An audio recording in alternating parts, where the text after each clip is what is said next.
Have the two big hooks together locked, they'll close black on black with the full test. And that small hook from that waist tether is wrapped around my VGT.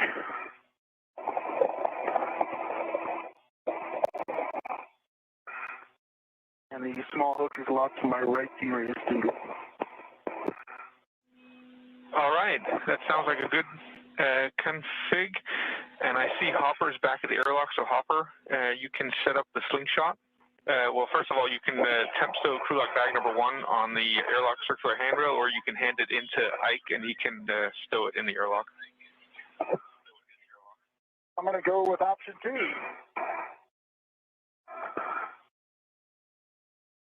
Right at your feet, Ike.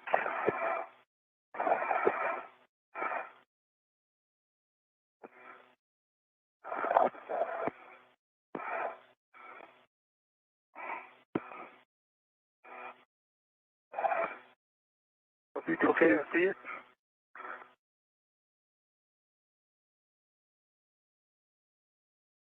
My SCU is in the way. Okay.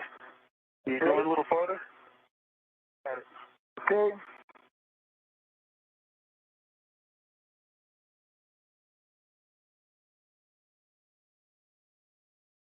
And if you want to attach, oh no, you've already got them outside. Oh, nice. Yeah, so for you, Hopper, you can set up the slingshot.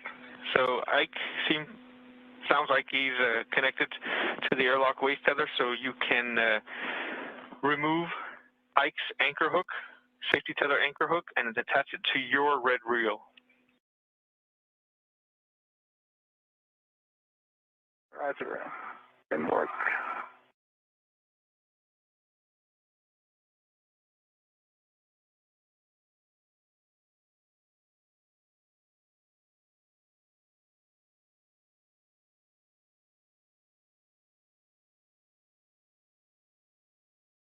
Okay, crew lock 1 bag, crew lock 1, crew lock bag. 1 is connected to the airlock. Ready for your red bag? Yeah. Okay. And your BRT red is coming out. Okay. The first step in preparing to remove the H fixture from the P6 truss involves a slingshot setup. This requires the astronauts to combine tethers because they're so far out on the space station. This technique was actually developed when the shuttle was being built, when the shuttle was building the International Space Station. Because the space station got to a point that it was getting so large, they needed quite a bit longer of a distance from the airlock. I'm taking your anchor hook. Got it. Tether to the airlock waist tether. I do.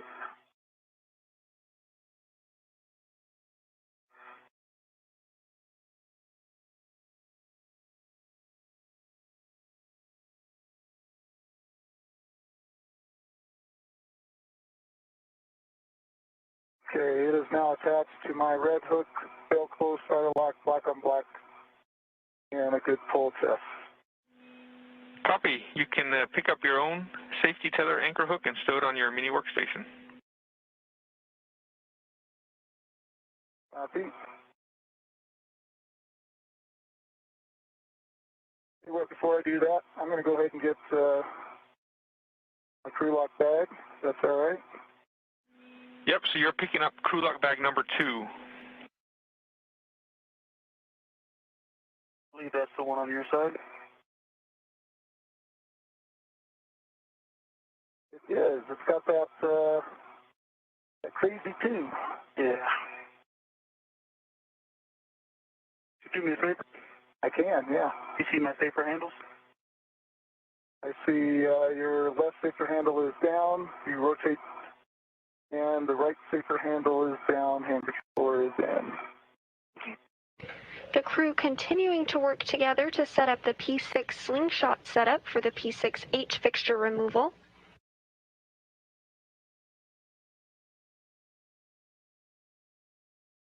A short time ago, NASA astronaut Victor Glover was working on a get-ahead task in the airlock to remove and replace a pit pin.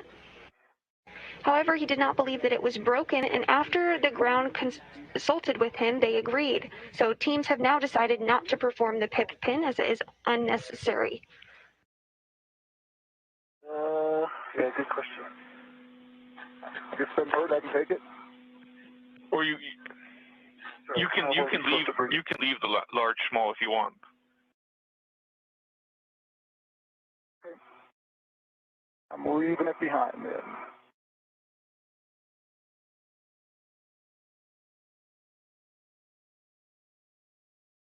There's a large small on the airlock, the circular handrail. We just need to be able to close the thermal cover, right? Yeah.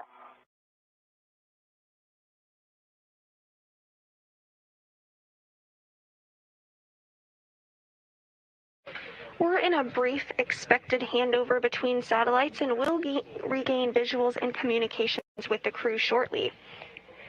As a reminder, based on updated guidance, teams in Mission Control will now wear masks at all times while on console and supporting mission operations, except for brief periods of time to eat or drink, as am I during today's spacewalk coverage. Copy.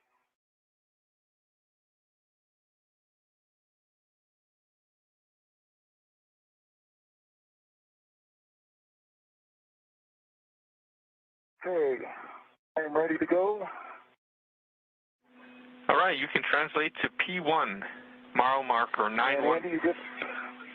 Roger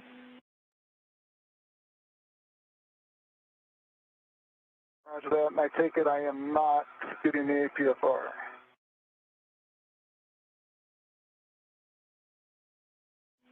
No, we're going to skip that. So you can, as long as you've got crew log bag number 2 with you, then you can translate out to mile marker 9150. You're looking for handrail 3652.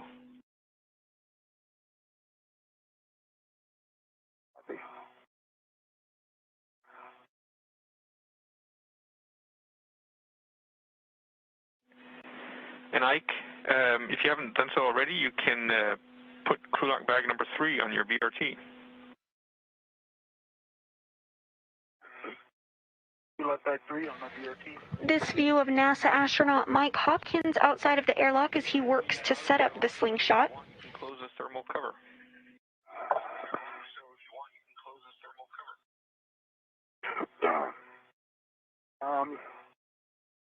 Over my weight setter.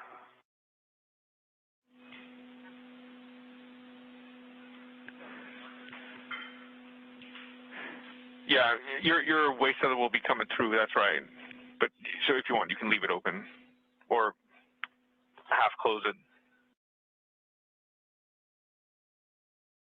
If it's fine to close out, I'll shut it. Thermal cover's closed. Thank you.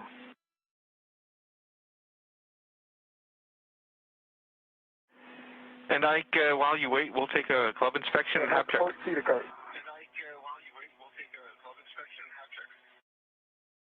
Happy, stand by. And copy, Hopper, you're at the port Cedar Cart. Yeah.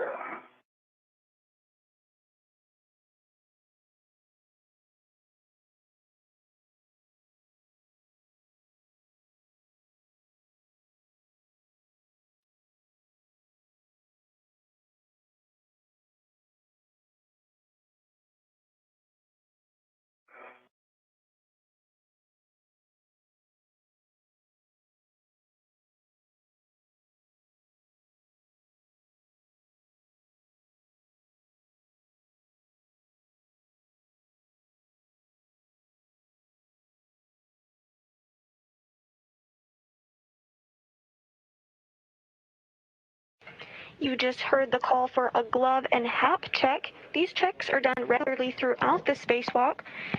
The glove check ensures that there is not any damage during the spacewalk on the gloves. And the HAP stands for Helmet Absorption Pad, and the astronauts check to ensure nothing is leaking and the inside of the suit is remaining dry.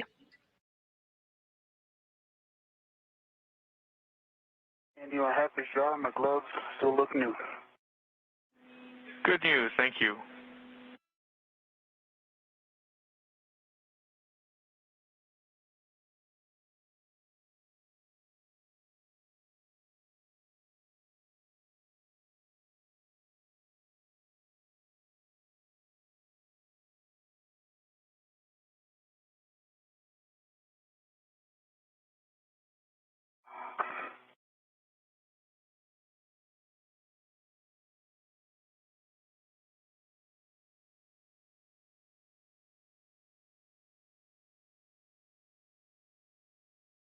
Okay, Andy, I'm at passing 8970 on the mile marker. Copy. So you're heading to 9150, handrail 3652. Or 3651.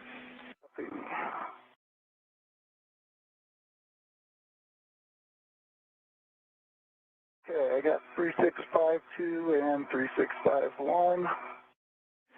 All right, so you can put your own anchor hook on handrail 3651. Copy and work.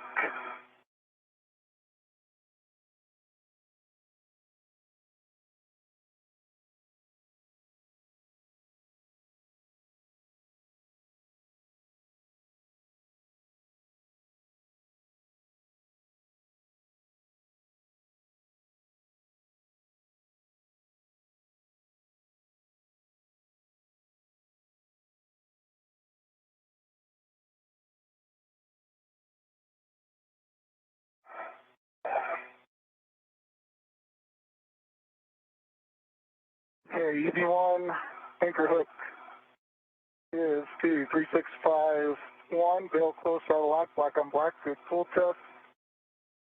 See, bail is unlocked on the green. Some words on the red.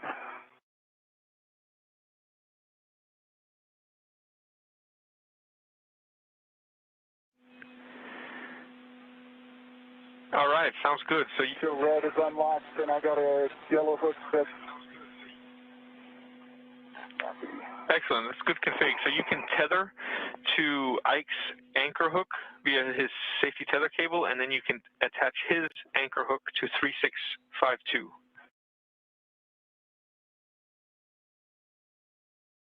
copy and work. Is in place.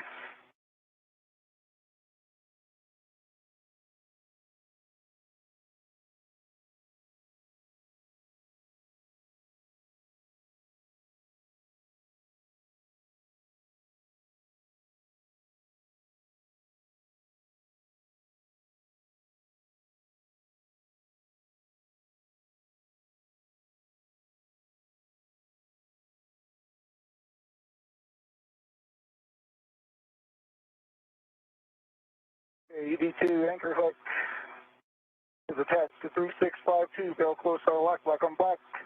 Good full test. Back your go to release your waist tether. Copy. All right, Hopper. At this point, we'll take a glove inspection and have check from you, please.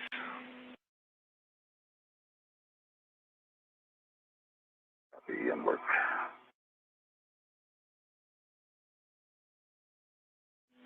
And big picture for both of you. We're going to go out to P6. No change.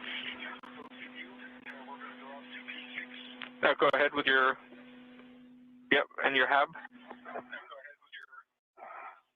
Yes. No change to the gloves and the dry hat. All right, sounds good. So just big picture, we're going to go out to P6 H-fixture removal, and that's probably going to be it for today. We don't see a point in going back out to Columbus or Bartolomeo. We don't think we'll have enough in case we have to do troubleshooting out there again.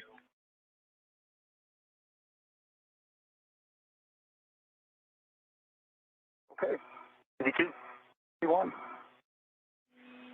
So, Hopper, you can... Okay, the waist tether back is back in the airlock on the internal circular D-ring. Egressing and shutting the thermal cover.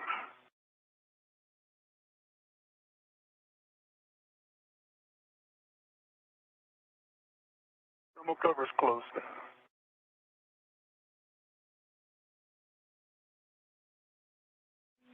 And big picture... What is your way, Hopper? Roger. So big picture, we estimate that you'll be done with the H-fixture test at about PT of 6.5 hours, and then we'll use the last half hour or so to get back inside, if you guys agree with that. You want to? Me too. Headed up to Cedar Spur. Copy. And Hopper, you're heading out to P6 long spacer. You're looking for handrail 5311. That's on the keel side.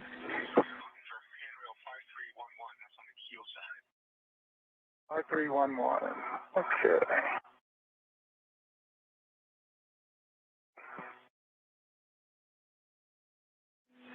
And just a reminder to gauntlets. Hopper, I'm under the port Cedar cart.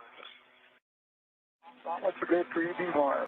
Copy gauntlets and copy when I Ike. get out there towards the Sarge and I'm on phase 1.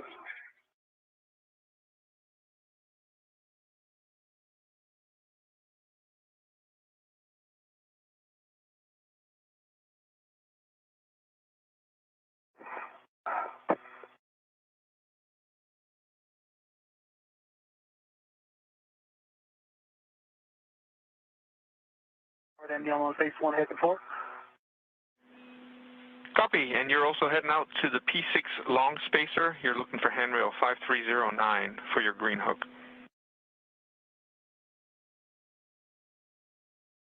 5309. Copy. My gauntlets are in place. Copy.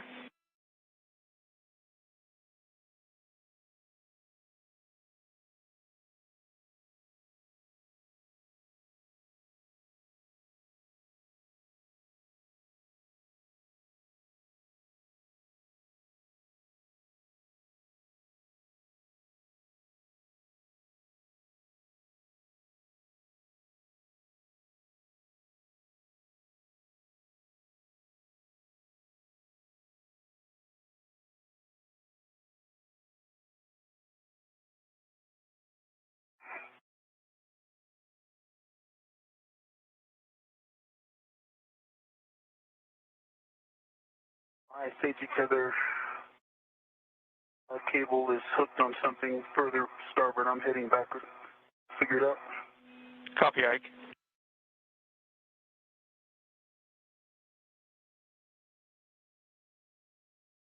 Hey, Andy, I think I'm at where I need to get zenith.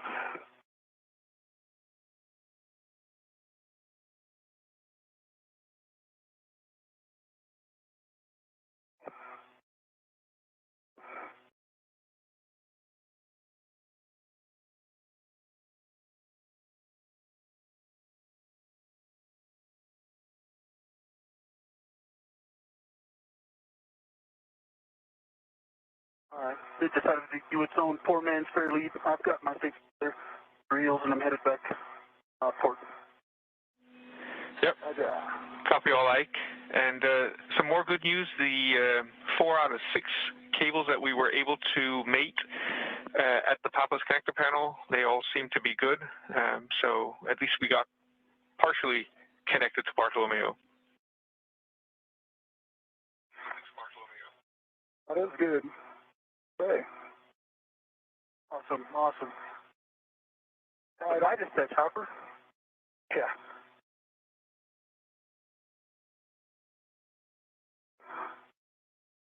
Okay, Andy, I'm at 5311. Ready to drop my green hook.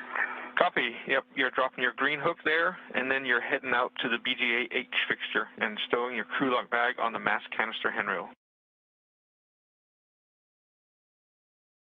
Yeah. And I just passed the safety tether anchors heading port.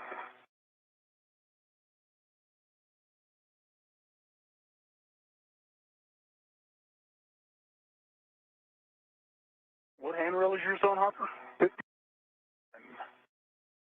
Where you'll see my, it's just right above where you'll see my safety tethers going up.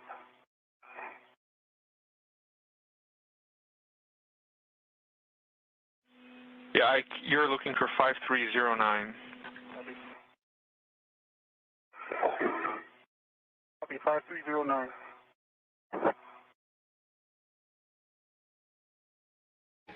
Now approaching the 6-hour mark into today's spacewalk. This is the 233rd spacewalk in support of assembly, maintenance, and upgrades. So far today, NASA astronauts Mike Hopkins and Victor Glover have worked together to remove the Kolka or Columbus Ka band antenna from the airlock and work together to bring it to the Columbus module of the space station. They then removed bolts on the Columbus panels and installed Kolka. They then worked together to secure the Kolka to the Columbus module. Following that, Glover routed Kolka cables, and we have received word that Kolka is up and running and working as it should be. The duo then headed to the Bartolomeo external science payload platform and worked to route cables to Bartolomeo. 2 of the cables that have been connected to Bartolomeo appear to be providing good electrical continuity and power. However, the 3rd cable was not able to be connected and is currently secured via wire tie and temporarily capped off. Because of this, Bartolomeo is not yet functional. However, the current configuration of Bartolomeo is in a safe configuration, and the teams will continue to troubleshoot after today's spacewalk. The crew then removed a cover off of the Kolka, which was installed to protect the antenna during installation. Because the cover was no longer needed, it was then jettisoned. The final task of the day is to remove an H fixture from the P6 truss. The H fixture is a robotic interface that is no longer needed. The crew is currently heading out to the P6 truss, where they will remove 4 bolts and will work together to remove the plate from the structure. Doing so will open up 4 attach points that will be used for future solar array power system upgrades. And for VB1, I'm good, thanks. V2's good. And I'm at 5309. Confirm that's where it's at. Green Hook, Andy? That's affirmed. Work. And Andy, I'm at 4 Bravo. Copy. So you can stow your crew lock bag on the edge. mass canister handrail. Roger.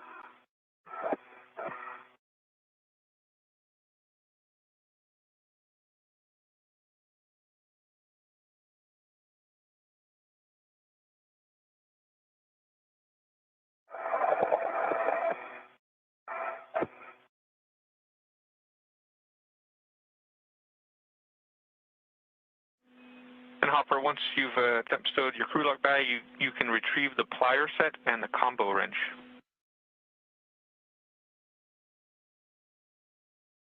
Roger.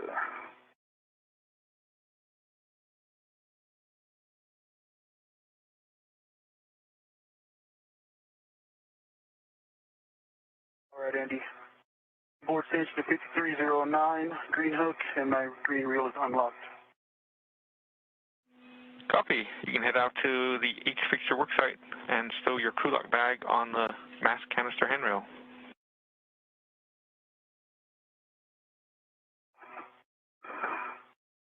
Copy, head now.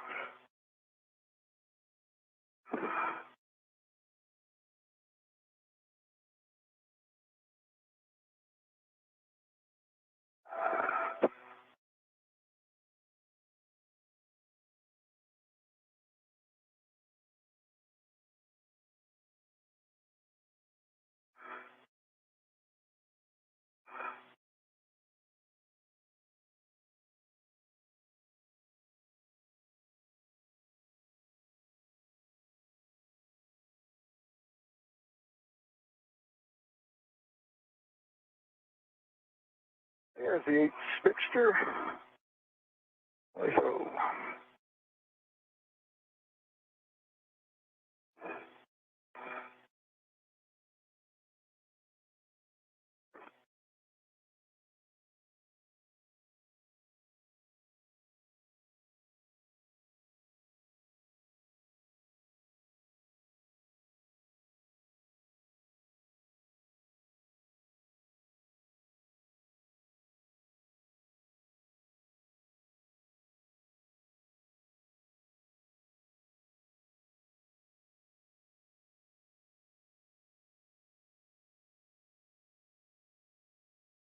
Right, Andy, I'm at the mass canister. All right. You can stow your... Is mine more inboard or outboard? I think mine is outboard.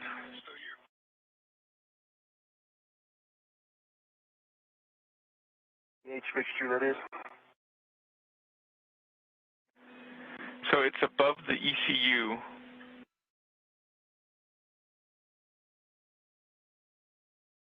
Yes, thanks for that reminder.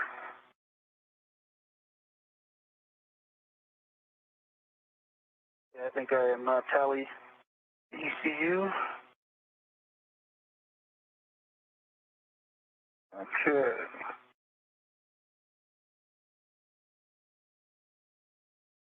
I'm getting out my 2 pliers and my combo wrench.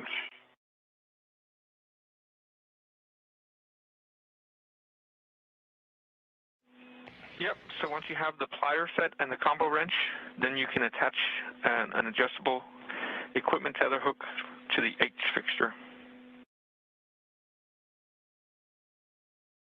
Gotcha. This view from NASA astronaut Mike Hopkins' helmet cam as he gets some tools out of his mini workstation that will be required for the H6 removal.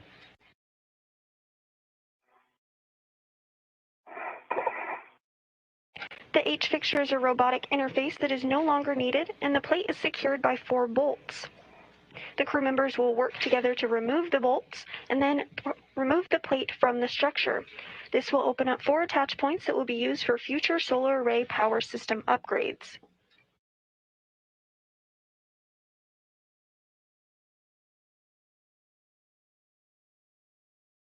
All right, I see the fixture.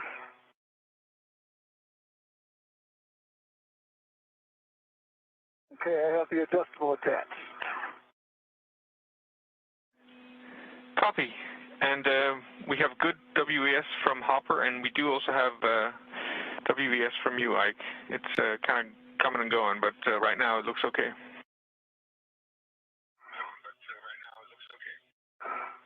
Awesome. And I'm ready for PGT settings. All right, just want to make sure you also have a small trash bag ready, just in case of bolt failure. And then PGT settings are Bravo 7, counterclockwise 1.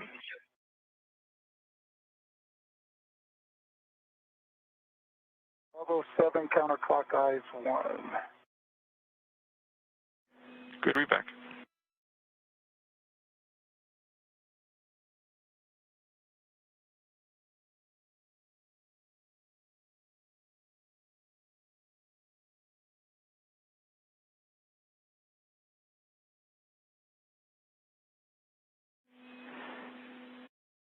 In work.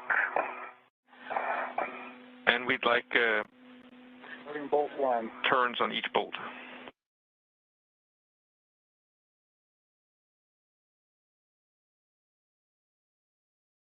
Hopkins now using his PGT or pistol grip tool in order to remove bolts from the H fixture.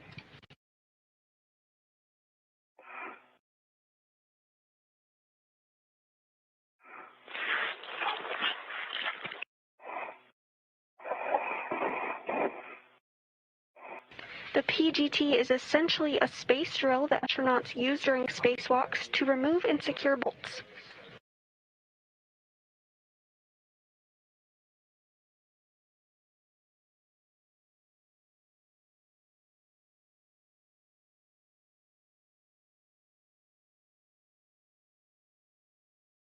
Four, 2 turns.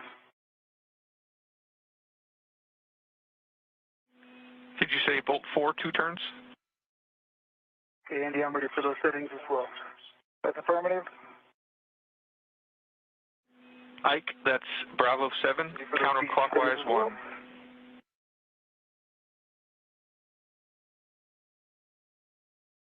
Bravo 7, counterclockwise 1. Ready to release. Okay. Bolt 3, 2 turns. Bolt 3, 2 turns. And Ike, you can release 1 to 2 turns, release the torque. Any order, please report number of turns.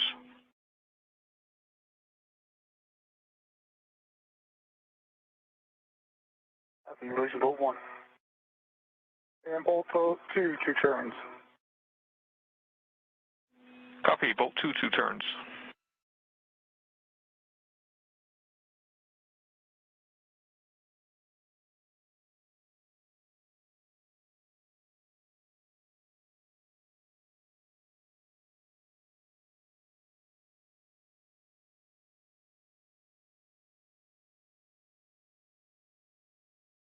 To the next step.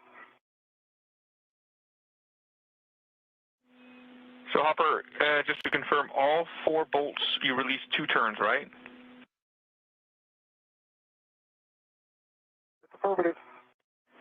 Okay, now you can fully release all the 4 bolts in any order. Same settings, Bravo 7, counterclockwise 1. Please stop driving at 10 turns.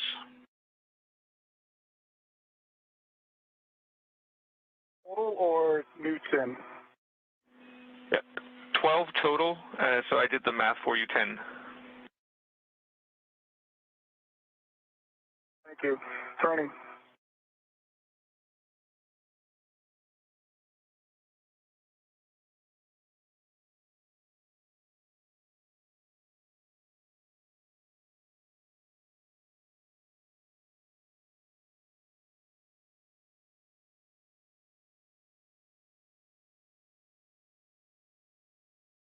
Okay, Andy, I got a little overzealous. I got 4 turns on 1, so I got 2 turns on 2, 3, and 4. Copy that. You just want to test my math skills. So you can fully release all 4 bolts, same settings, Bravo 7, counterclockwise 1, bolt 1, please no more than 8 turns, and then 2, 3, and 4, no more than 10 turns. Work.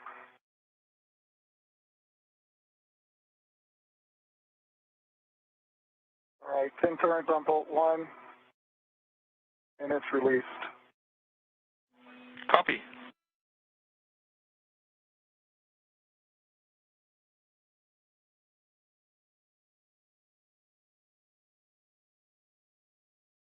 We just heard confirmation that the first bolt on the H fixture has been released. There are 3 bolts remaining.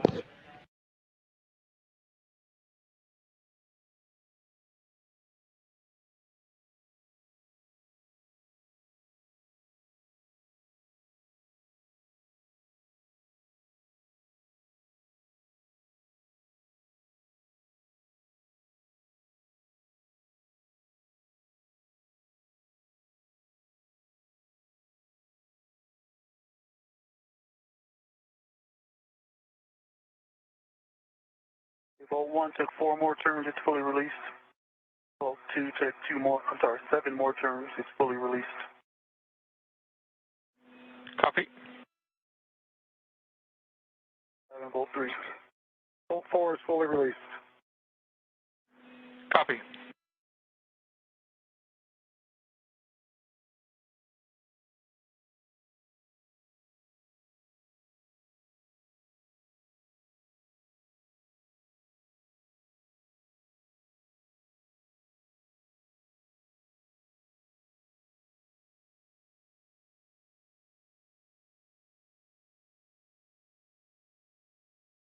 Five turns on bolt 3 is fully released.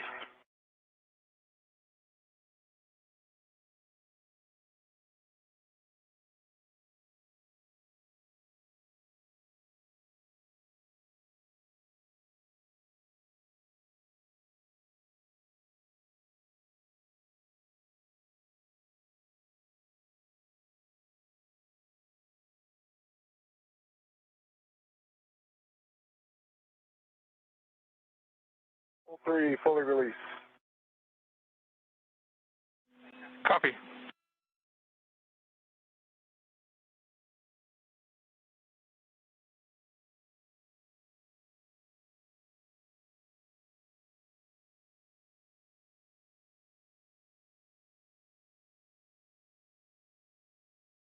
Bolt 4, 7 more turns, fully released. Copy, Ike. So I have all 4 of your bolts fully released. So you can now install the 2 pliers into the H fixture channels until the marks are reached. If you need, you can release the MLI as needed.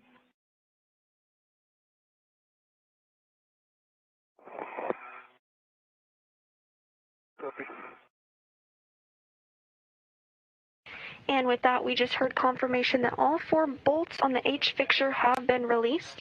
Next up, a special pair of pliers will be installed in order to help remove the H fixture from the plate.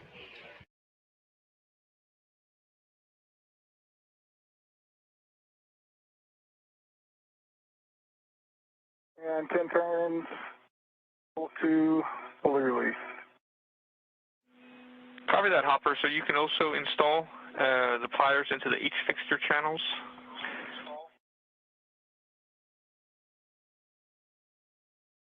That's it.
So once you have both pliers in the H fixture channels and really pushed in until the marks are reached, then you can take your crow's foot from the combo wrench and put that in the H fixture hole and then try to pry it off.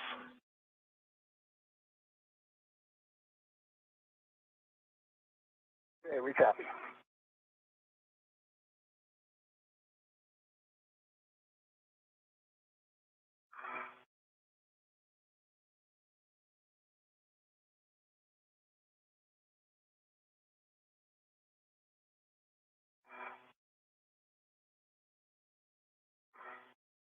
All right, I'm just getting my pliers out.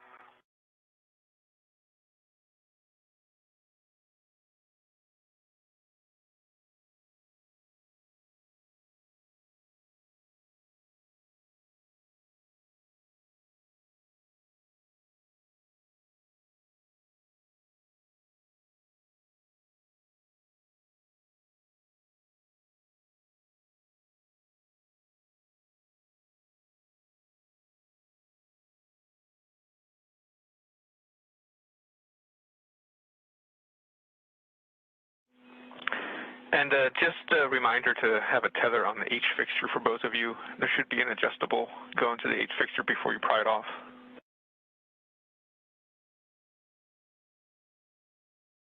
Andy, you want to...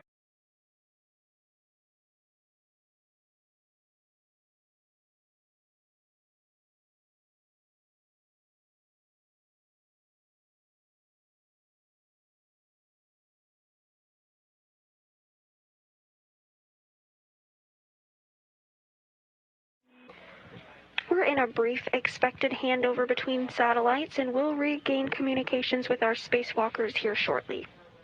To the H fixture tether. We just had a handover. I think I copied you, said you have a tether to the H fixture. H, affirm.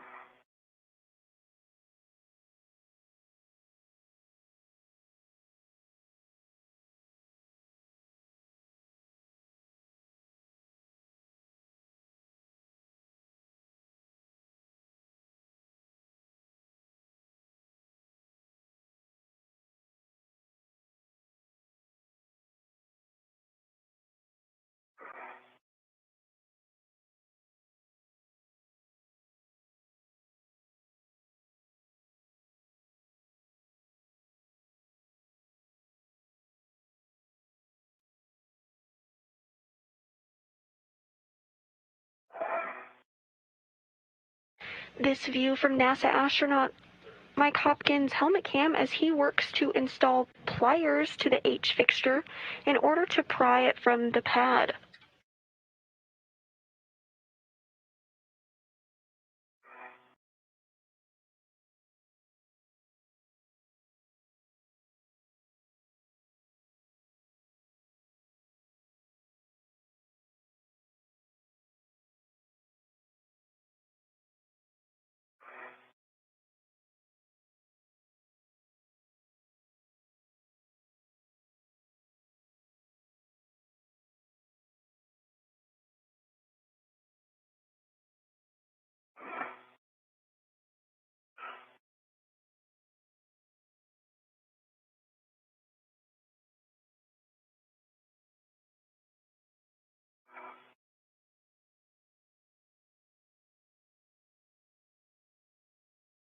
Sure not as easy as it hooked in those cables. Sure isn't. Yeah, so just a reminder, both of the pliers need to be inserted at the same time to press the detent out of place before you can pry it off. Yep. The hope. Yep.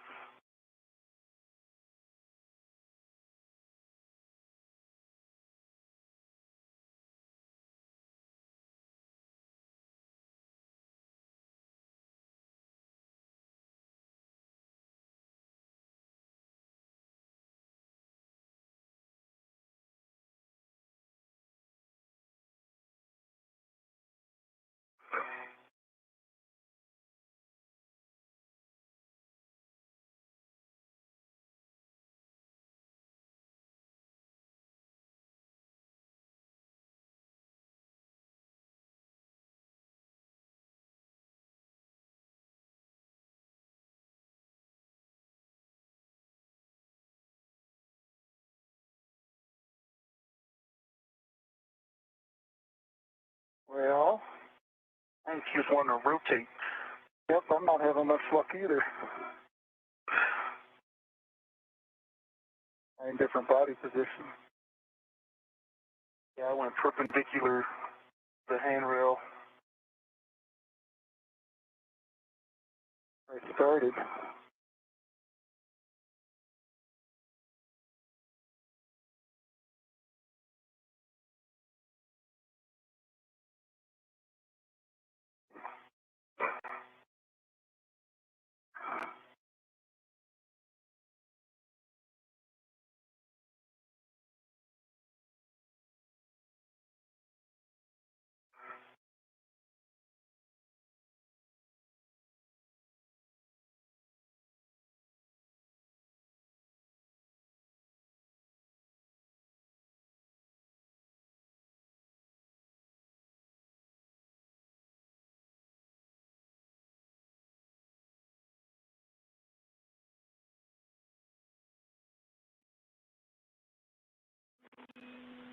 So if you're having trouble with the pliers, we can try the wedge assemblies.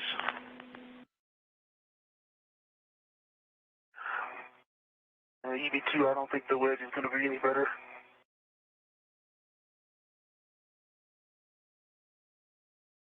They're going slowly.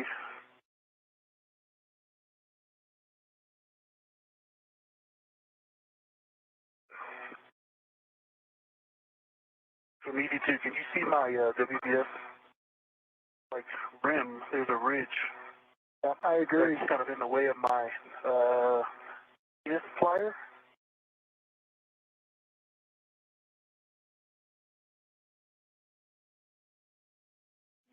So you said there's a ridge kind of blocking you from rotating the plier, is that right? Yeah. See it in my videos. Pliers right up against it.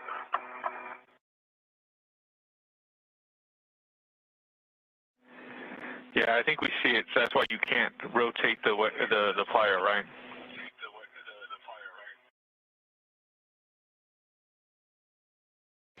Hopkins and Glover continuing to try to install pliers in order to pry the H fixture from the pad.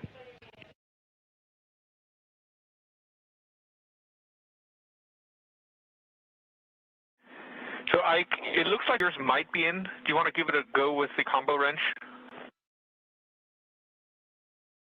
Okay, and work. Yeah, I think the bottom one just went in a little bit more.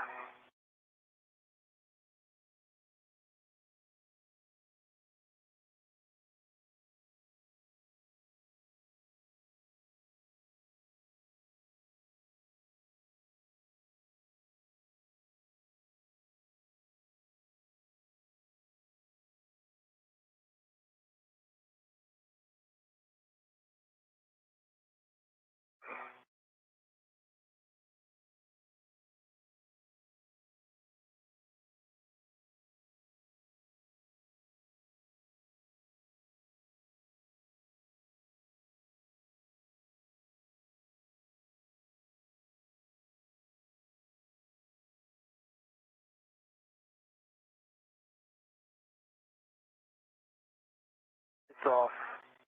Nice. Good job, Ike. Didn't feel like they were all the way seated, though, Hopper, but they were, you know, just the Kapton tape piece was just a little bit behind the gold. Yeah. I think you might be able to just pop that thing off. I'm not even close right now.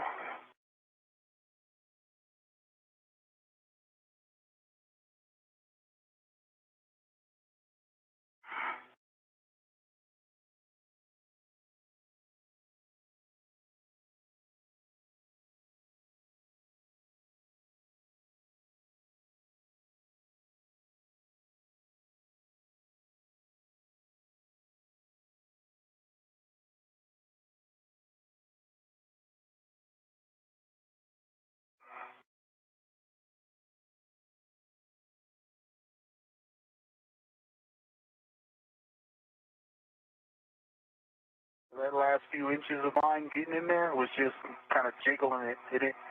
You know how in the video it kind of just went in plane? Yeah. It was in the same plane and then they just rotated. Mine actually came in from the side, the front, the part facing you. I kind of slid it in, and then right at the last minute it went flush in plane. All right, I got my the lower one.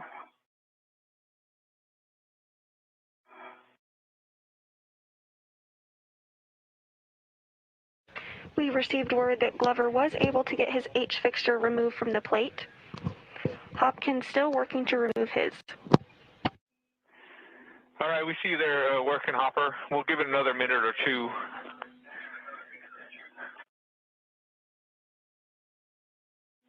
And it looks like you have one of them in at least, so if you want to give it a try with the combo wrench, that's fine with us.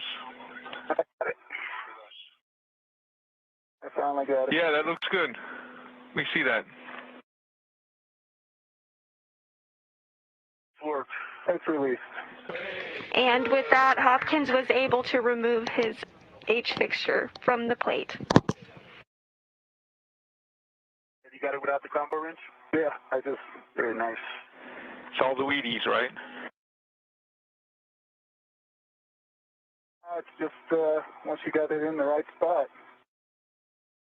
Good spot, where that was. All right, so you can reinstall MLI if you removed it and grab some quick imagery of the GSC pad. Now, we'll skip the imagery for now, so you can just reinstall MLI if you removed it and then stow the tools and the H fixture in your crew lock bags, and then we'll get heading back towards the airlock. H fixture in the bag. Same for TV1. Yeah, get some pictures.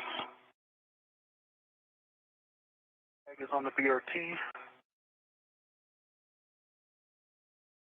Picking up my tethers.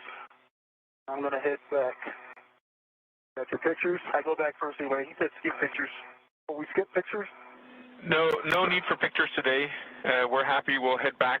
Just before you head back, we'll take a glove inspection, a hab check, and a gauntlets check, please, from both of you.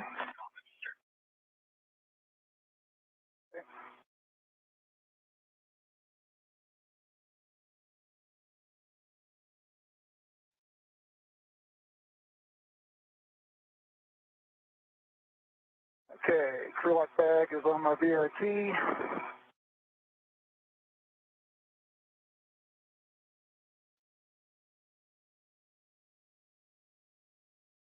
EV2 half-inch drive, got some on my palm of my right glove near the face of my pinky, just some eraser of the RTV all intact and it's all still attached.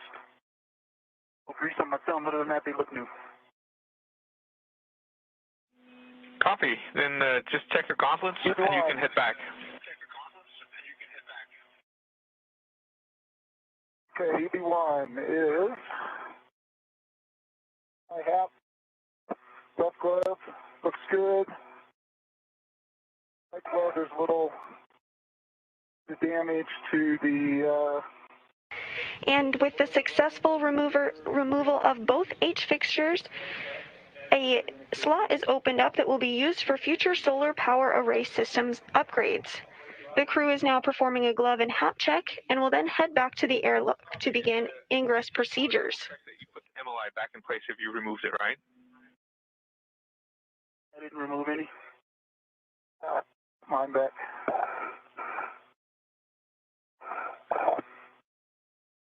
Andy, I didn't remove any. Copy.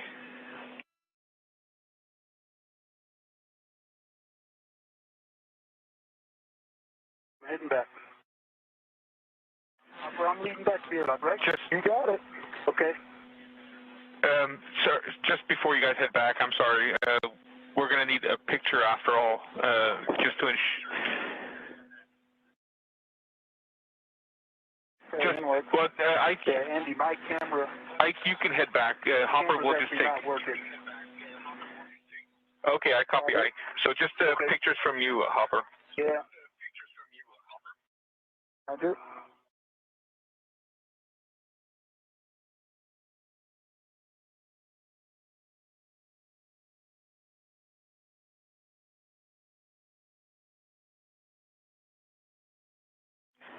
And Ike, you've picked up, or you're going to pick up a green hook from 5309, right?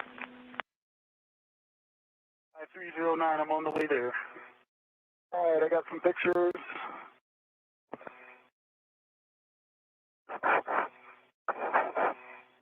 We copy, Hopper. Thank you. I got you line clear. As the spacewalkers perform some closeout imagery, let's take a look back at all that has been accomplished in today's spacewalk, now nearing the 6.5-hour mark. Today's spacewalk is the 233rd in support of assembly, maintenance, and upgrades. To start the day off, NASA astronauts Mike Hopkins and Victor Glover worked together to remove the Kolka, or Columbus K,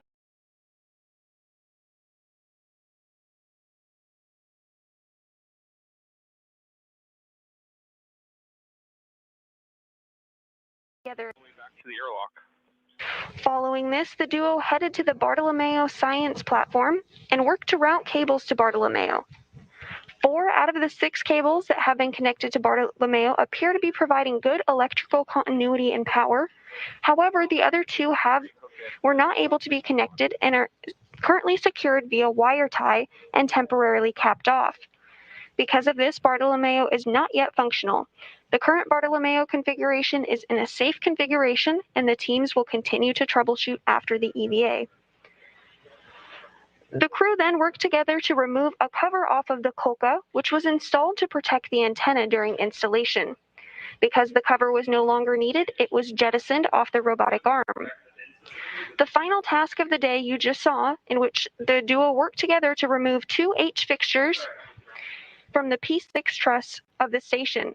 The H fixtures are robotic interfaces that are no longer needed, and these removals open up 4 attach points that will be used for future solar array power system upgrades. The duo now heading back to the hatch to begin ingress and repressurization procedures.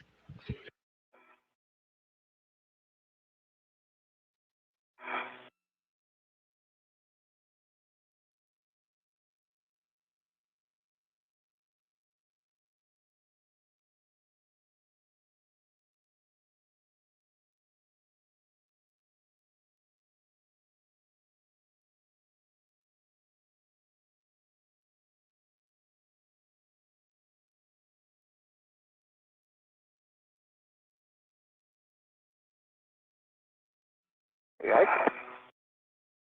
Howdy. All right, Andy, my green hook is to my red reel.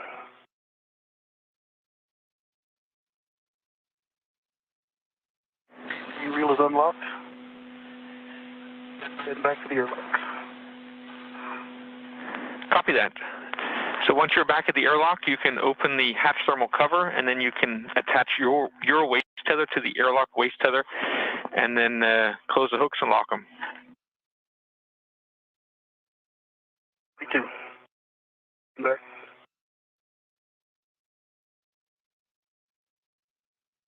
When you get back there, right? Say again. Get the tea warm for me. I don't know if I told you earlier, Andy, my gauntlets are in place. Copy. Thank you. And you want as well. Copy. Thank you.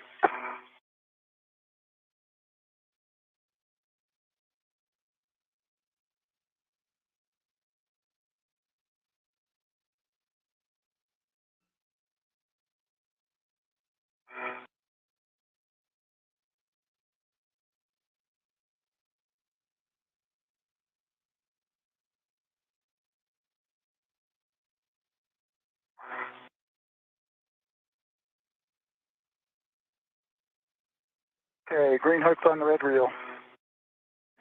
Copy.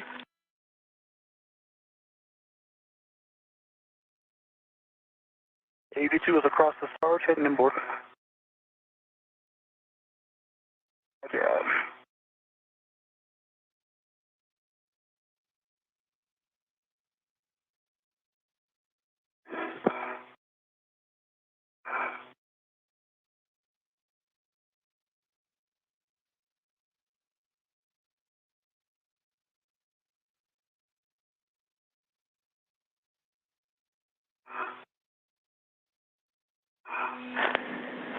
And Hopper, you can translate to handrail 3652 where your anchor hook is, and then hang out there until Ike has established himself at the airlock. Right. And I got to put my green hook back down. Camera got snagged.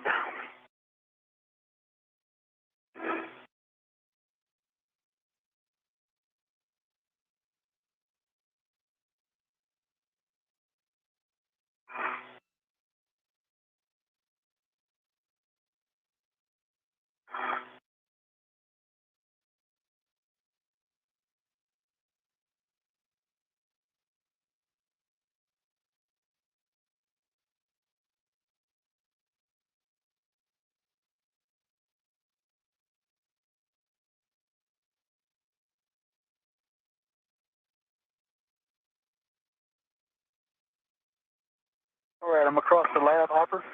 Roger.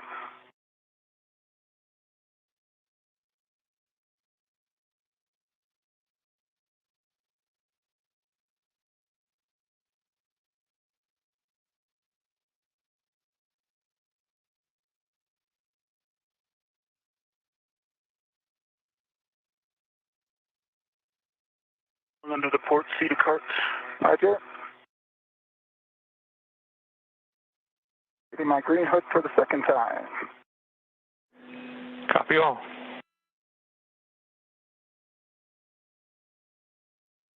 Going down the Cedar Spur, Hopper.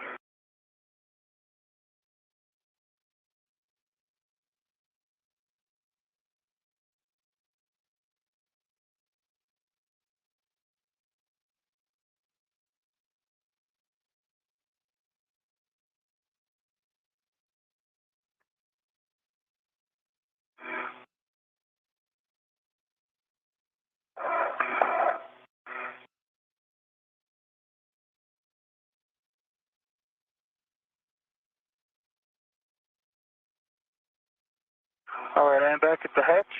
Roger. Thermal cover is open.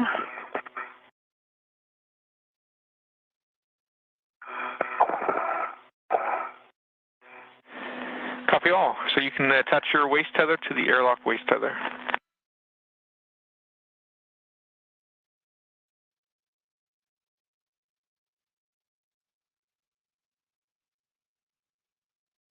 North.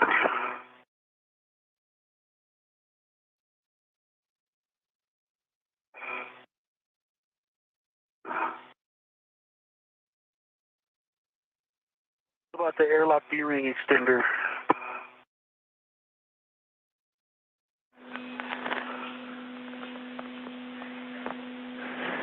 Yep, that's perfectly fine. I'm locked on the airlock D-ring extender. Gate closed. Starter's locked.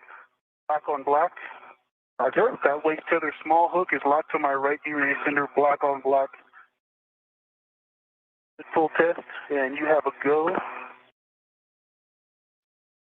Go see a slingshot. Roger. I'll be there in 30 seconds. Timer's running. 30 seconds to the slingshot.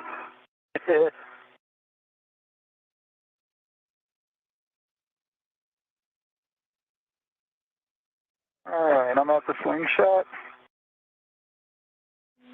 All right, so you can tether to Ike's safety tether cable, and then you can release his anchor hook and attach it to your red reel.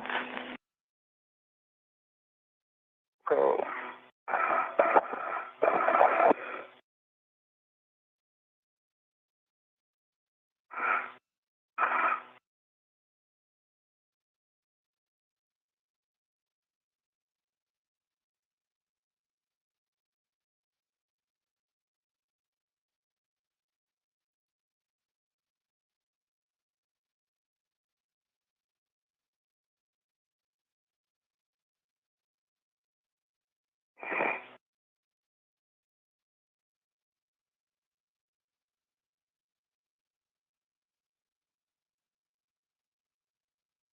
Hey, Andy, crew lock bag 2, excuse me, 3, on the UIA hearing. Copy. And I'm going out to get those 2 large small wrecks. Copy.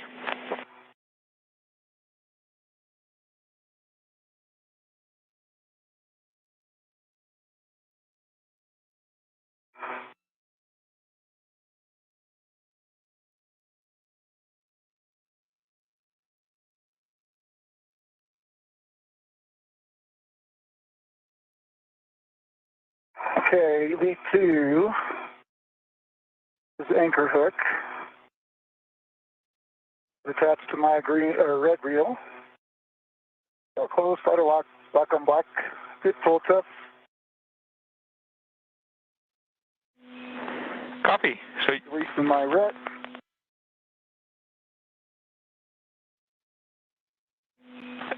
and you can retrieve your own anchor hook and stow it on your mini workstation. And work.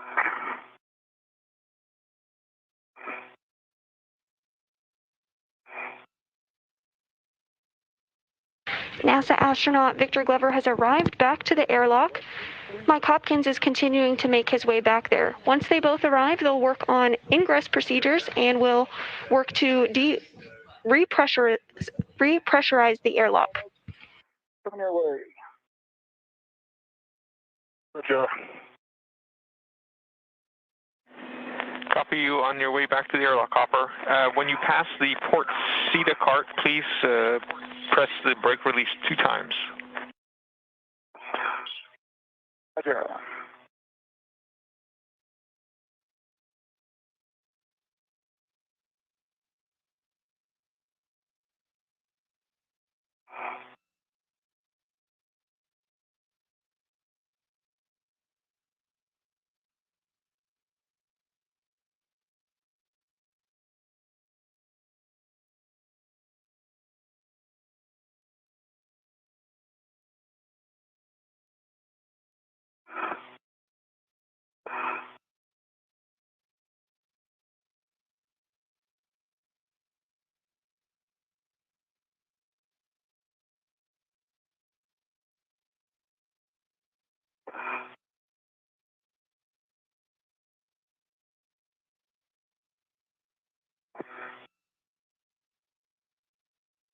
Let's see the cart.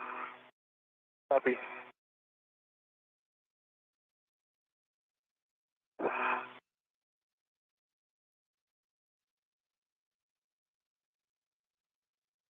Yeah. See me? Little feet. All right. I see a brake. And Andy, both of those large smalls are on the airlock D-ring extender and released from the circular handrail on the exterior. Copy that, Ike. And Andy, I have 2 pushes on the left brake of the port CETA cart. Yep, we saw that. Thank you. Okay. Ike, you got a rep for my lock bag? I will shortly. Gotcha.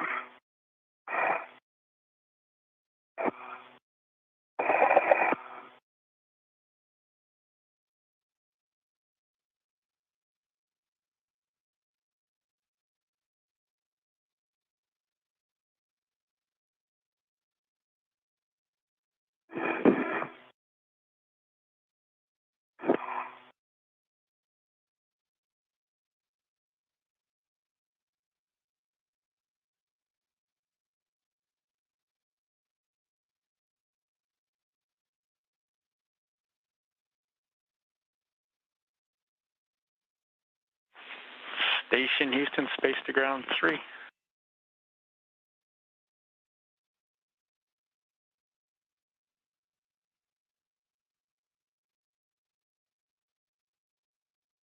Ground 3. Okay. Hey, Kate, we know you're watching, but in case you're distracted, the crew's coming back into the airlock here shortly. I am here. Should see some hooks right there. For the call, but we're definitely watching. Or I can hook it for you if you... Just let me get a dorsal down.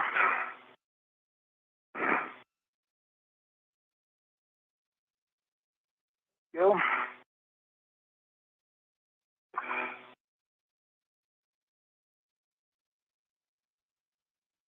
You want to just take it off your VRT? Yep.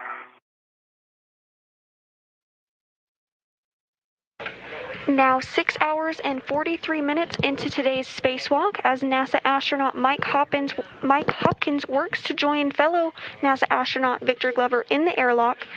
Once in, they'll close the hatch and begin repressurization procedures.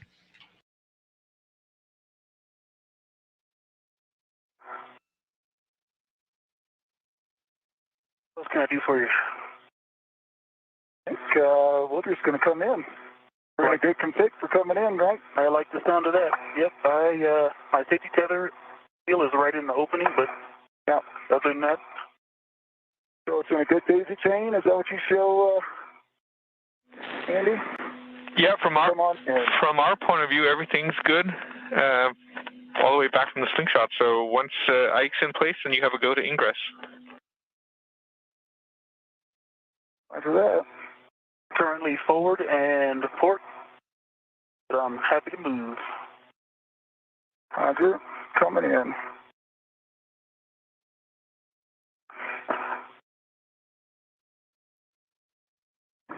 And thermal cover.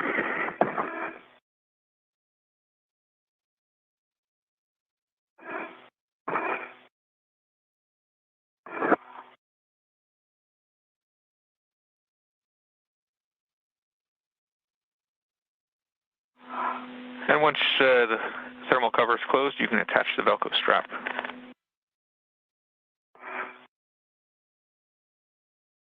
Velcro strap. Okay, tracking. Hopkins now working to attach the thermal hatch cover, and as the astronauts enter the crew lock portion of the Quest airlock, ingress begins the end of the spacewalk for the day. However, the spacewalk timer will continue to run until repressurization begins, at which point the clock will stop. Velcro strap is attached. All right, you can both. Roomy in here now, Ike? Oh, so roomy, palatial. All right, then you can remove SCU from the pouch, remove the DCM cover, and Velcro to the DCM, and then connect the SCU to the DCM. That's it. Me too.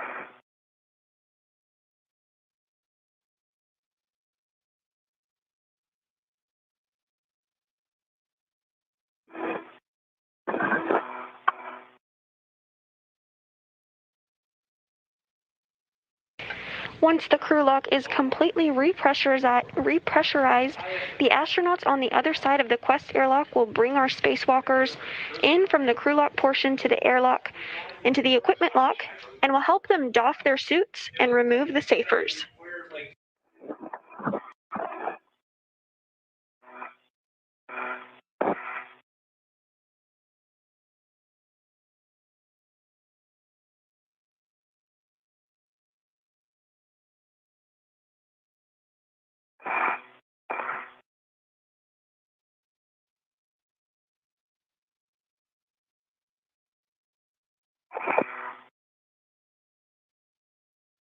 And EV1, that's a use test.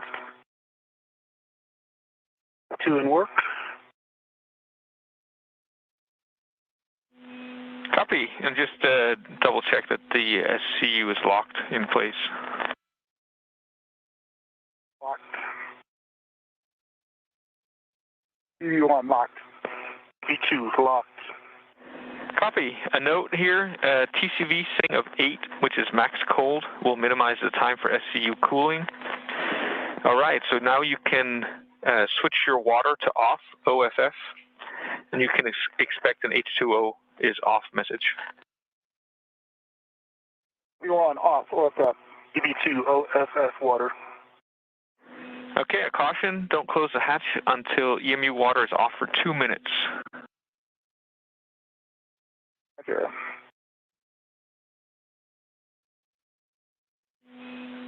So you can verify the outer hatch is clear of hardware and verify the hatch handle position is per the hatch decal.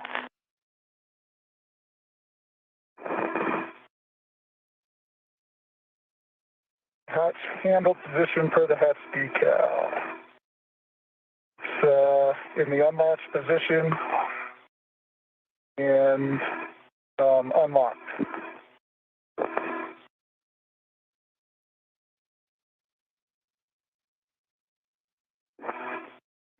And there is no fog. Copy, and we're just waiting for the water timer to expire. Roger.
Okay, that's 2 minutes for the EMU water.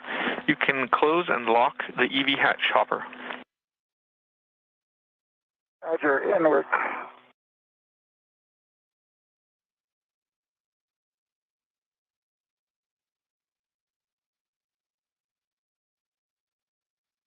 I think I'm caught on something back here. Say again? Oh, it's probably me. You want to move to the other side. If you can move aft. Maneuver forward. Ready, better? Hopkins now working to close the hatch inside the airlock. Is that you? That's me. Yeah, can you go to the other Can we side? go to the other side? Yep. Okay.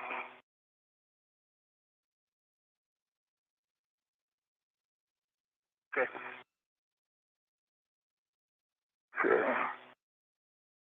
Got a crew lock bag. Let's load it.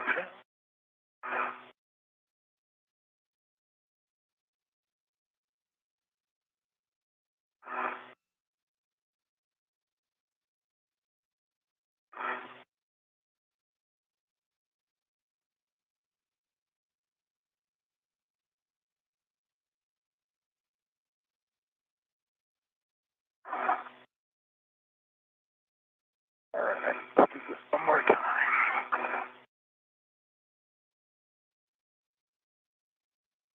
Your safety tethers. Look, you got them on your low right side. Okay, tally ho.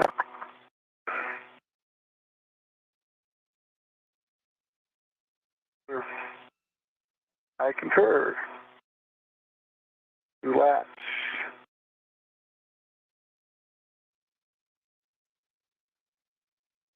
And showing in the latch position. And I'm locked. Hatch is closed. Copy, that's good. Tab is closed. That's good news. That takes us on to the depress repress cue card. And first thing is just to double check that your SCU is connected to your DCM. And it is connected to the DCM. EV2. And again, just double check your water is off, OFF. EV1, OFF. EV2, OFF. All right, third step is to check that the hatch is closed and locked, which you just did. So next, Ike on... Closed and locked.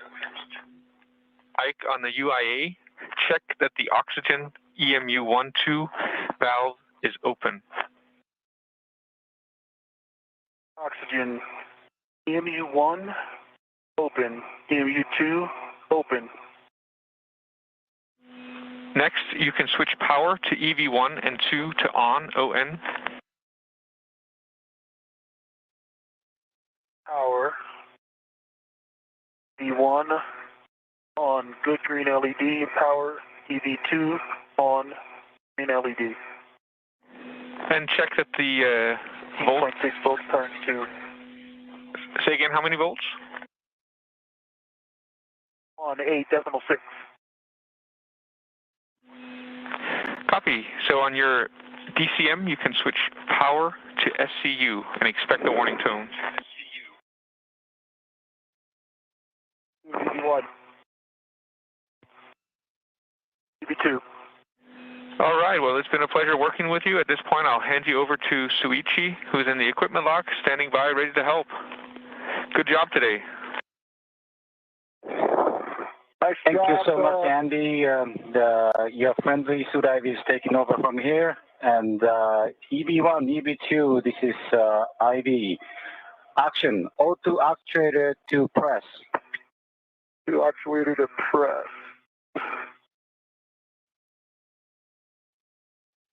CV1.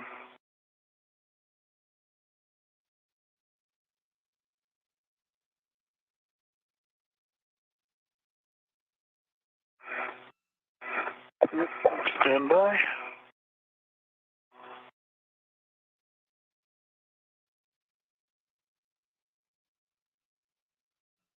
Press 2. Copy EV2. And EV1, check. EV hatch MPEG closed. EV hatch MPEG closed, EV1. Copy. Okay, next time, okay, I will start repressing and the throttle off to no, but we will go very, very slow. So if you're ready, I'll start repressing. Okay, cut that.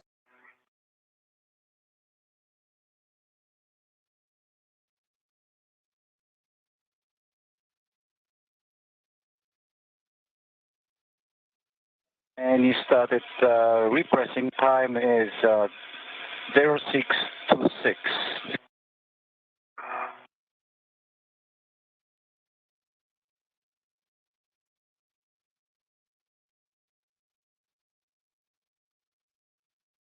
And EV1, EV2, how do you like the rate of the repress? Feels good right now. EV1. EV2 is good. And EV2. And we're still hot mic, correct, Richie? It's a still hot mic. Okay.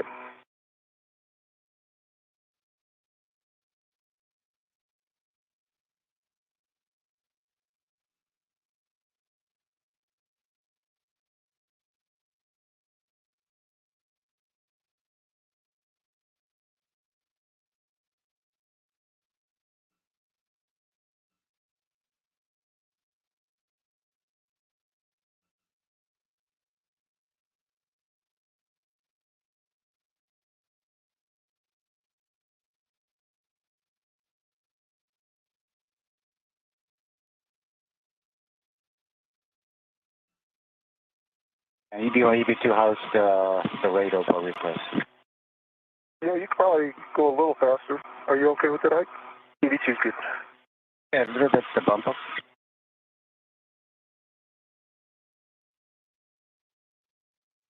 Nice. And with repressurization having begun, our spacewalk clock for the day has officially ended. The spacewalk today officially ended at 12:24 p.m. Central Time. The elapsed time for today's spacewalk was 6 hours and 56 minutes. While we're finishing up this repress, just want to say congratulations to all the Colca team, the Bartolomeo team. In particular, I'd like to mention Dr. Ingo Ritat for all his work over the years. I understand he's retiring soon, but also as the chief engineer at Bartolomeo. I know we didn't get it completely done, but hats off to him and the entire team for what we accomplished today. So thank you very much for a great day. Hey, we appreciate those words, and the whole team down here appreciates working with you, and both you and I put in a lot of hard work to get all the tasks done. Coca is working, and as you said, we got most of Bartolomeo as well, so good job to both of you. That's fantastic. Thanks, Andy. Thanks, Andy. Good work with you guys. Some thoughtful words from astronaut Mike Hopkins and ground IV Andy Mogensen, reflecting on the hard work of those on the ground who support and help made this spacewalk possible. To increase the rate, let me know if you guys hear Hopkins. One's still good. 82 good.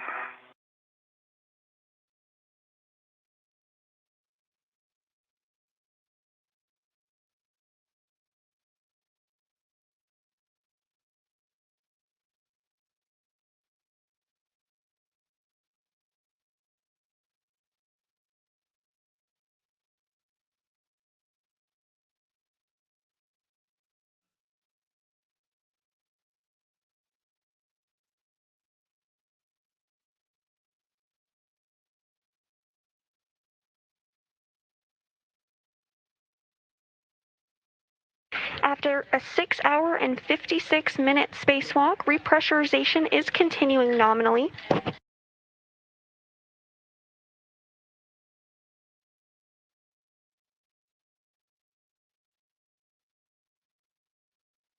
Just like during depressurization earlier this morning, there is a pause at 5 pounds per square inch of pressure as the astronauts conduct leak checks on their suits.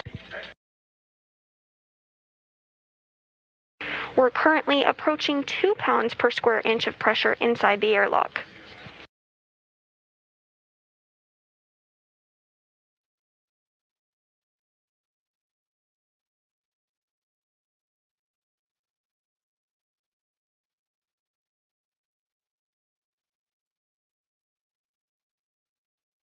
Again, today's spacewalk officially ended at 12:24 p.m. Central Time and lasted a total of 6 hours and 56 minutes. During that time, today's spacewalkers of NASA astronauts Mike Hopkins and Victor Glover removed the Kolka or Columbus Ka band antenna out of the airlock and brought it with them to the Columbus module. Following this, they removed bolts on Columbus panels in order to install Kolka.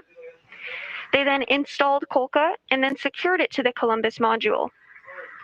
Following this, Glover routed Kolka cables, and we have received word that Kolka is up and running. The duo then headed to the Bartolomeo Science Platform and worked to route cables to Bartolomeo. 4 out of the 6 cables that have been connected to Bartolomeo appear to be providing good electrical continuity and power. However, the other 2 cables were not able to be connected, but are secured via wire ties and temporarily capped off. The current Bartolomeo configuration is in a safe config, and the teams will continue to troubleshoot after today's spacewalk. The crew then headed back to Columbus and removed a cover off of the Kolka, which was installed to protect the antenna during installation. Because the cover was no longer needed, it was jettisoned. The final task of the day was to remove 2 H fixtures from the P6 truss. H fixtures are robotic interfaces that were no longer needed. Before heading out to the P6, Glover worked on a pit pin replacement in the airlock as a get-ahead task. However, after the teams evaluated the existing pit pin was working, they determined that they did not need to replace it. Following this, the duo headed out to the P6 truss where they removed 4 bolts and worked to remove the H fixture from the plate on the truss. This now opens up attach points that will be used for future power system upgrades.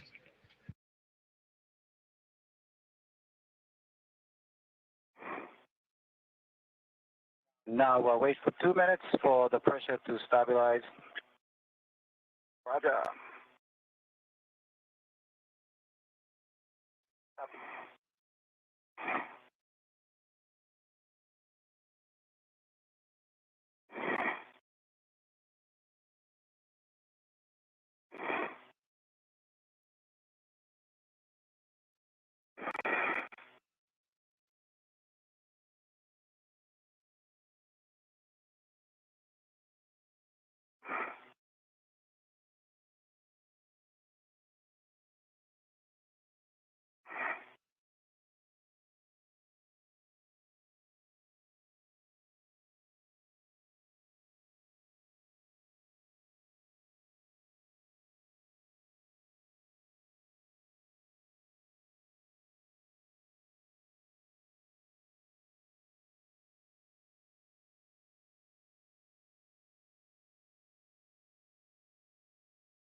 And Houston Station T1 is 302.42.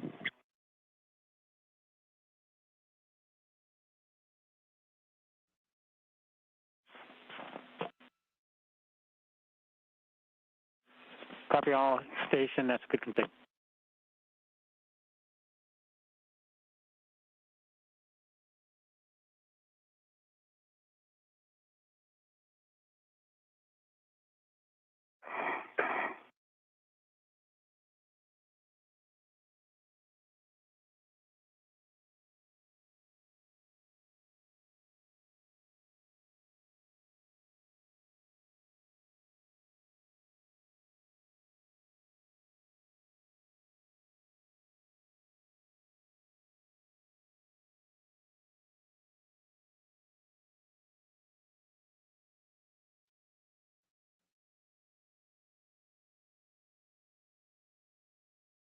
Houston Station T2 is 301.78.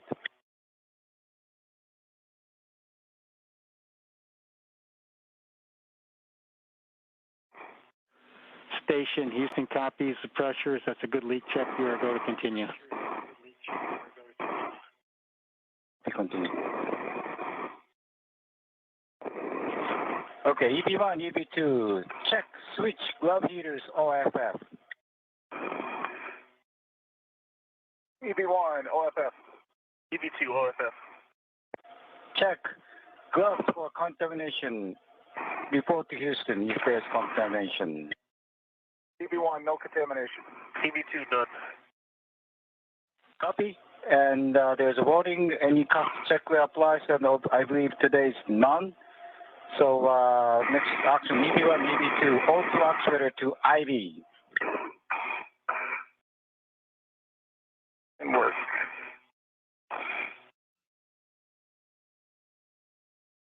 EB1, IV. EB2, IV. Copy. All right, EB1, EB2, we start repressing. So IV hatch equalization coming to norm. So you guys expect alert tone. EB1, 2.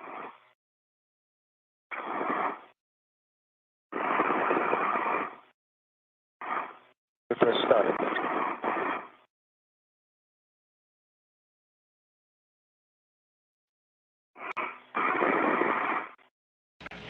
Good leak checks at 5 pounds per square inch of pressure as repress continues. Repressurization will continue all the way up to about 14.6 pounds per square inch, which is the nominal pressure at which the station is pressurized. At this point, the hatch will be opened and crew members will be brought in to the equipment lock where they'll doff their suits.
KBR EV2, LFT is now 13.1, according to ICE.DCM. I can read it.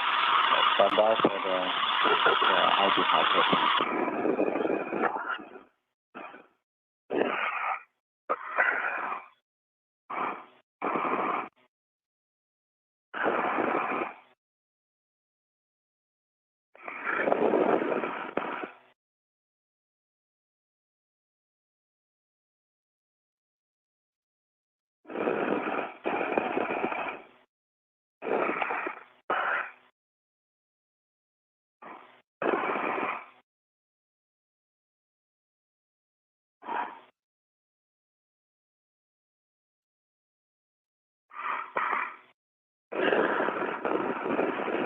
Station, now the DPDP is almost zero. We see ourselves out of the repress Q car, moving on to the post EVA.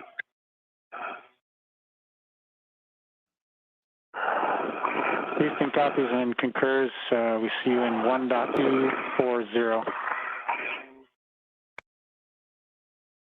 1.240.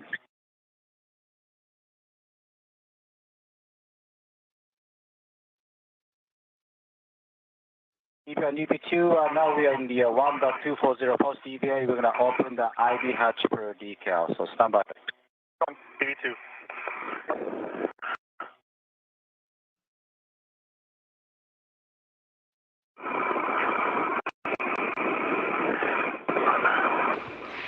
Japanese Aerospace Exploration Agency Soichi Noguchi in the red is now opening the hatch. Standing by to assist is NASA astronaut Kate Rubins. Once the hatch is opened, Victor Glover and Mike Hopkins will be brought through the hatch. They'll have their safers removed and then they'll doff their suits.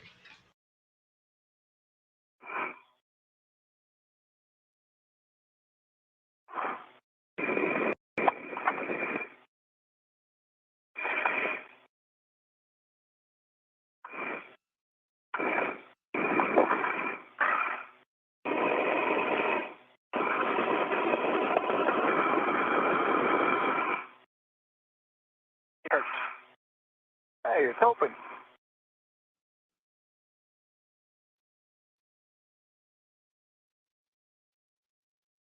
All right, they're taking me out, Hopper. We are in EV2. We're starting the safer doffing and starting EV2. So Hopper, stand by. EV1.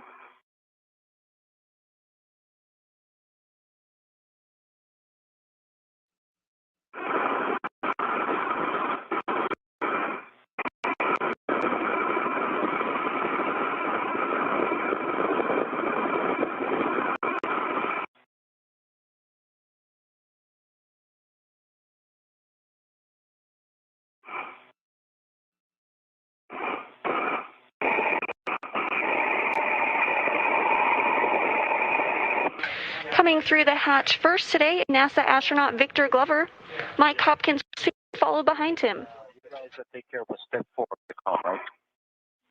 Station Houston, step 4 is in work. Stand by.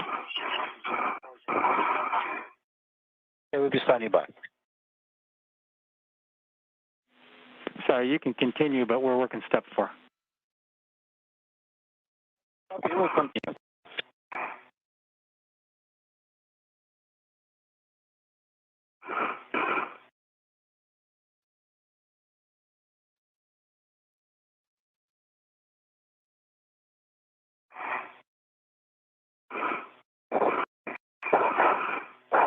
With the completion of today's spacewalk, we have some updated statistics. This was the 233rd spacewalk in support of ISS assembly, maintenance, and upgrades. This is the first spacewalk of 2021 and the second spacewalk of Expedition 64. This was the third spacewalk of Hopkins' career. His total spacewalking time now 19 hours and 54 minutes. This was the first spacewalk of Victor Glover's career. His total spacewalking time now 6 hours and 56 minutes. Today's spacewalk lasted a total of 6 hours and 56 minutes, and it brings the total spacewalking time on the International Space Station to 61 days, 1 hour, and 47 minutes of total spacewalking time.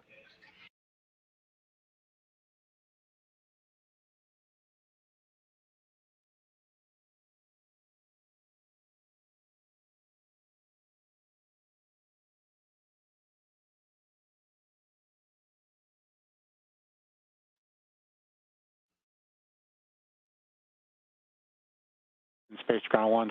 Station Houston, Space to Ground 1, step 4 complete. Crew is no longer hot mic.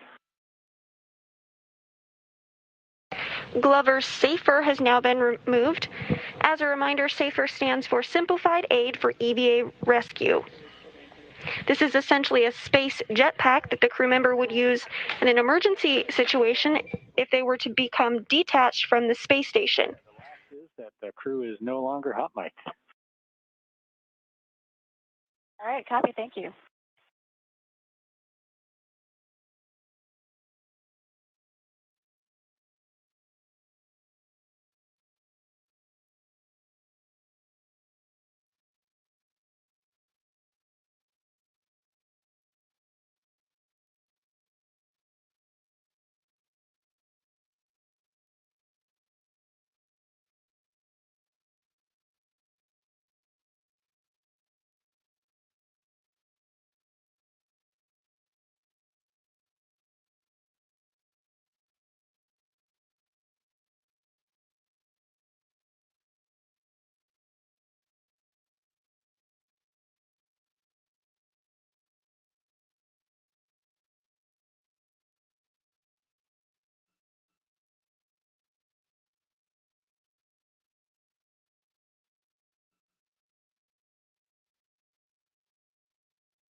Mike Hopkins' SAFER jetpack has now been removed.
The 233rd Spacewalk in support of station assembly, maintenance, and upgrades is now complete.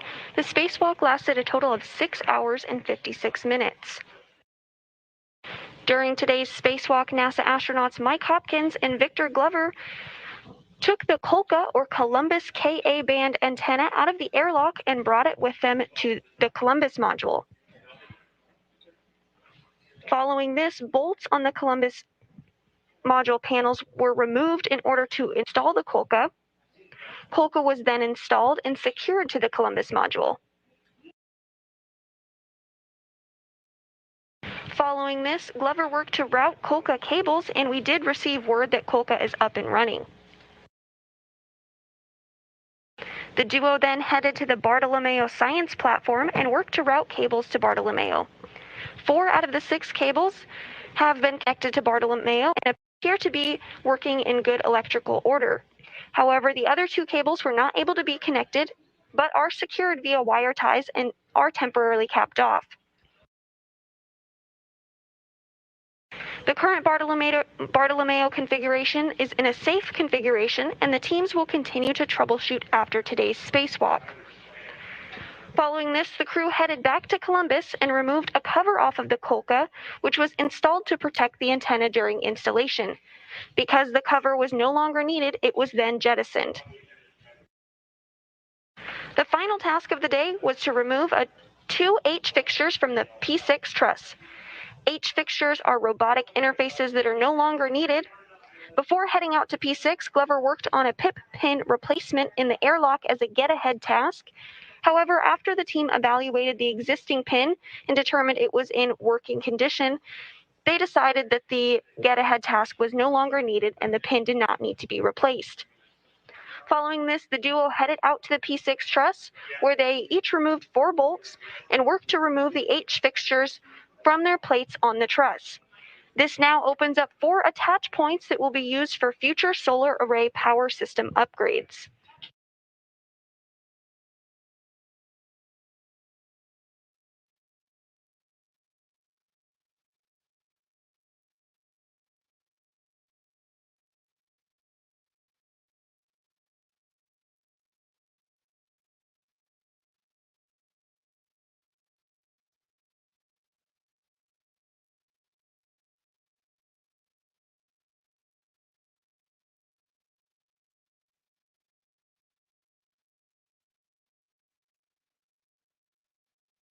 NASA astronaut Kate Rubins on the right working to help Mike Hopkins remove his spacesuit, while Shuichi Noguchi on the left in the red works to remove Victor Glover's.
Kate Rubins and Shuichi Noguchi now working to remove the spacewalker's gloves.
Station Houston, space to ground 1 for the desuiting ops.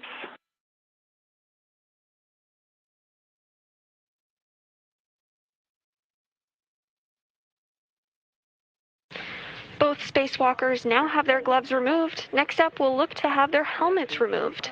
just request that when you get down to step 36, in particular for Hopper or Ike's ComCap, if you guys could please inspect the embeds and also potentially take pictures of the embeds, just because he had started having that loss of hearing in the one of the sides of the ComCap. So if you could check that out for us, do an inspection, maybe take a photo, that'd be appreciated. Step 36, we take a close-up photo, especially for EB1, EB2. Guys want to do the disconnect the helmet one by one, so starting from you.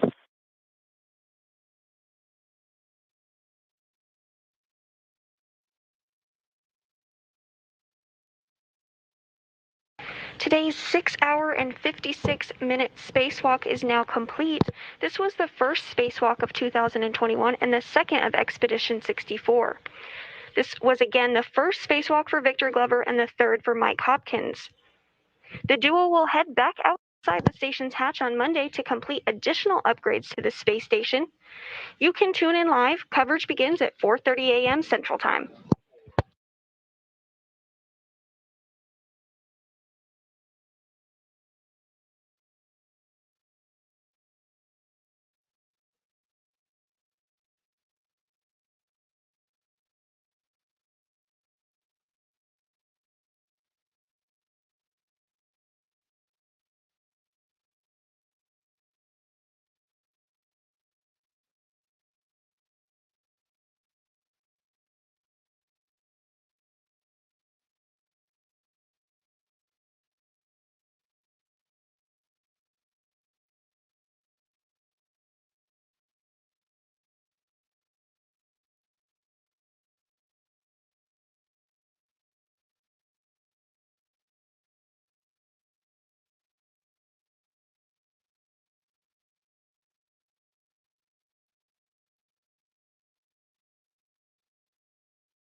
Station on 2.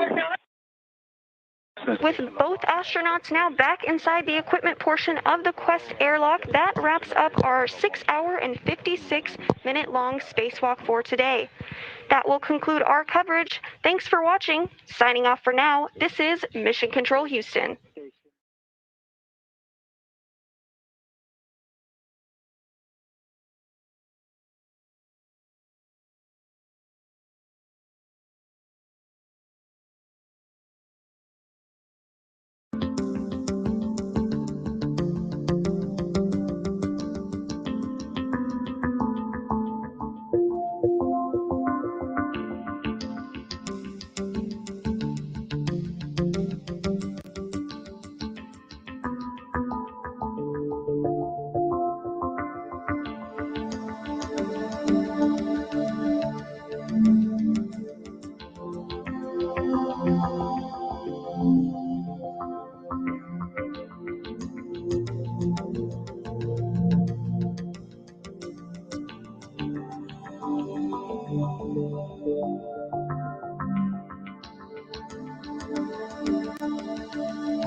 Today, we're going to talk about robotics on the International Space Station.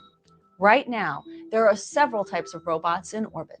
There's a robotic arm that was used to construct the space station.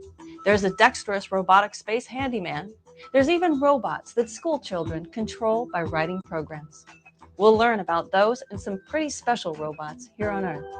Join me as we go on board the ISS to learn more about robotics.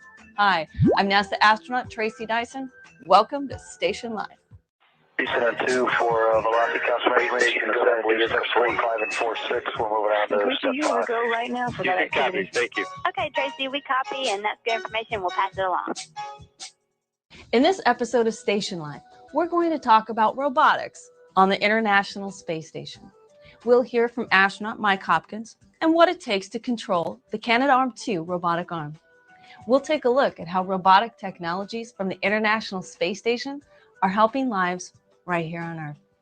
We'll have an interview with astronaut Karen Nyberg, one of our most experienced robotic arm operators, and the role robotics plays on the ISS, and hear stories of using Canadarm2 to catch dragons, among other things. So don't go anywhere. We've got a lot of robotic action coming right up.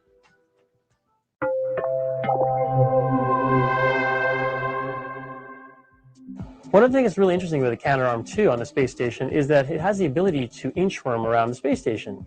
It has 7 joints, and that makes it analogous to the human arm, but it also has a symmetric design, which means the base and the tip of the arm are symmetric, and there's an elbow joint in the middle. This means that what starts off as the base can be then maneuvered and released once the tip has a location, and then that base becomes the tip. So imagine my arm as I go from here, as I'm moving the arm here, I can grab on this end and release this end, and I can move around now. This allows me to inchworm around the space station and allow me to increase my range and in order to service things and also to do surveys and get the arm around this ISS. Like many people in the world that have a space passion, we all want to become astronauts and go into space. What I realized as I was growing up was that there are other areas that one can perform in the space program, and that was to become a flight controller. Once I became an active flight controller, I remember being in the Mission Control Center and sitting down and about to do an operation which I had written a procedure for. As the operation was beginning, I was looking at the numbers on my console, I was looking at the details of the operation, and I suddenly looked up at the monitor and I saw this beautiful view of the Earth going by. And I saw the Canadarm2 moving across this view, and it just sunk in that this is me. I'm in space. I didn't have to be an astronaut to get into space. I'm a flight controller and part of this beautiful program. And I could see my nation's arm moving, and it just gave me this wave of energy, and I just fell in love with my work. But of course, when that happened, I had to relock onto my numbers and focus on the job at hand. But it was a really fantastic moment, and I'll never forget that. My name is Cam Bahrami. I'm a robotics flight controller for the Canadian Space Agency. I'm stationed here at NASA's Johnson Space Center in the Robotics Flight Control Group. My responsibilities here are to support and execute the robotic operations on the space station using Canada's robotic system.